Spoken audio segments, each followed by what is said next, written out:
पक्षवाढीसाठी एकनिष्ठेने काम करणार डॉक्टर अंकुश देवसरकर। सविस्तर बातमी अशी की सामाजिक नेते डॉक्टर अंकुश देवसरकर यांनी मुख्यमंत्री एकनाथ शिंदे यांच्या विकासात्मक धोरणात प्रेरित होऊन शिवसेना शिंदे गटात पक्षप्रवेश करत सामाजिक कार्यकर्ते तथा काँग्रेसचे मोठे नेते अंकुश देवसरकर यांनी शिवधनुष्य हाती घेतला। पक्ष जो आदेश देईल त्यावर ठाम राहून पक्षवाढीसाठी कार्य करणार असल्याची प्रतिक्रिया अंकुश देवसरकर यांनी दिली। अंकुश देवसरकर हे नांदेड रेल्वे स्थानकावर उतरले असता कार्यकर्त्यांनी जल्लोषात त्यांचे स्वागत केले। तसेच त्यांच्या निवासस्थानी फटाक्याची आतिषबाजी करत पुष्पवृष्टी करत त्यांचे स्वागत केले। त्यांच्या भावी कार्यास शुभेच्छा देण्यासाठी पदाधिकाऱ्यांनी मोठ्या संख्येने हजेरी लावली।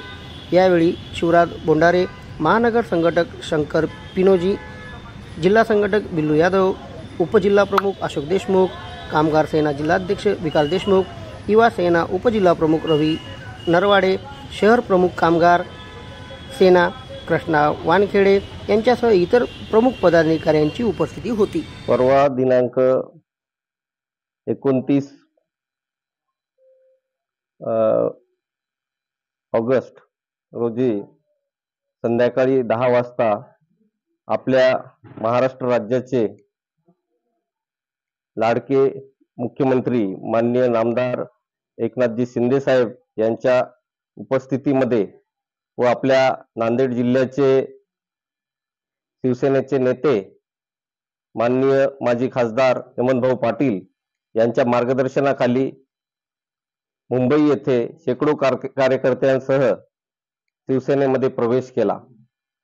आणि आपण बघतो की सध्या जे महाराष्ट्राची प्रगती चालू आहे, माननीय मुख्यमंत्र्यांच्या नेतृत्वामध्ये महाराष्ट्र हे विकसित राज्य म्हणून पंतप्रधान मोदींचा जो संकल्प आहे की 2047 पर्यंत विकसित भारत करायचा, परंतु माननीय मुख्यमंत्री यांच्या नेतृत्वामध्ये महाराष्ट्र पुढील 5 वर्षामध्ये विकसित होईल।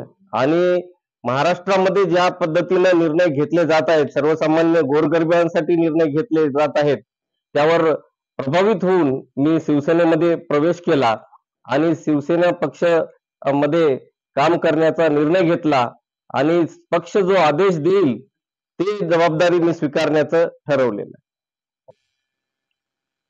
अजून मी पक्ष जो आदेश, मी आधी पण म्हटलं की पक्ष न वाटलं मी निवडून येण्यासारखं आहे तर नक्कीच मी लढण्याची माझी तयारी आहे। पक्षश्रेष्ठी सर्व निर्णय घेतील तो मला मान्य राहील।